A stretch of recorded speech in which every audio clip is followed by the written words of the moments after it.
ඉතින් වාහනේ එයා ෆිල්ටර් එක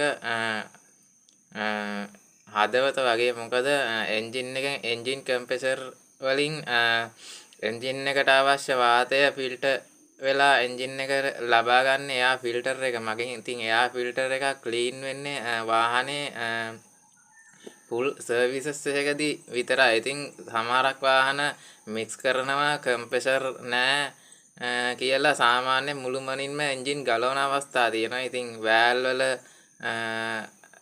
ප්‍රොබ්ලම්, ඉතින් පිස්ටන් වල බෝර් වල ප්‍රොබ්ලම් කියලා මේ එන්ජින් ගලවනවා. ඉතින් එයා ෆිල්ටර් එක බැලෙන්නේ නැහැ. එයා ෆිල්ටර් එකේ බලනකොට එයා ෆිල්ටර් එකේ පංච් එකක් නැහැ. ඒත් එක්කම එයා ෆිල්ටර් එකේ සමහරක් ඒවා කුඹි ගෙවල් හදලා ඉතින් ඒ වගේ අවස්ථා තියෙනවා. ඉතින්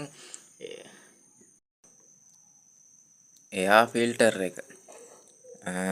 ෆිල්ටර් එක අනිවාර්යෙන් සුද්ධ කරන්න ඕනි, ක්ලීන් කරන්න ඕනි. ඉතින් එයා ෆිල්ටර් එකේ කම්ප්‍රෙසර් පැත්ත මෙතෙන්ටත් ෆිල්ටර් එකක් ඇවිල්ලා තියෙන්නේ දලක් වගේ. ඉතින් අනිවාර්යෙන් වැලි කුණු දූවිලි කම්ප්‍රෙසර් පැත්තෙන් එන්ජින් එකට ඇද ගන්නවා. ඉතින් ඒ නිසා තමයි මේ මෙතෙන්ටත් දලක් ඇවිල්ලා තියෙන්නේ ෆිල්ටර් එක.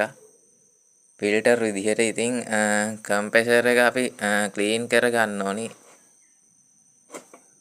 අරගෙන මේ පැත්තෙන් කම්ප්‍රෙසර් පාර අල්ලන්න ඕනි මේ පැත්තෙන්. ඉතින් මේ පැත්තෙන් තියෙන කුණු දූවිලි යන්න. මොකද එයා ෆිල්ටර් එක ක්ලීන් කරන්න ඕනේ. ඉතින් මොකද එන්ජින් එකට අවශ්‍ය දහනය අපි දහනය ලබා ගන්න එන්ජින් එකෙන් එන කම්බෂන් එකෙන් වාතය සහ ඉන්ධන මික්ස් එක ඒ ආකාරයෙන් තමයි ලබා ගන්න. කම්බෂන් එකෙන් පිරිසිදු වාතය ෆිල්ටර් වෙලා තමයි එන්ජින් එකට ඇද ගන්න. ඉතින් කම්බෂන් මට්ටමින් ඉතින් ගොඩාක් දෙනෙක් එන්ජින් එකේ මික්ස් එකක් ආවොතින් අනිවාර්යෙන් වෑල් පිස්ටන් බෝර් සම්පූර්ණයෙන්ම ගලවන අවස්ථා තියෙනවා. ඉතින් එයා ෆිල්ටර් එක සාමාන්‍යයෙන් බැලෙන්නේ නැහැ. ඉතින් අනිවාර්යෙන් එයා ෆිල්ටර් එක බ්ලොක් වුණොත් එන්ජින් මික්ස් එක එන්න පුළුවන්. ඉතින් ගොඩාක් දෙනෙක් ඉතින් පිකප් නැහැ, අදින්නේ නැහැ කියලා එන්ජින් ගලවන අවස්ථා තියෙනවා. කම්බෂන්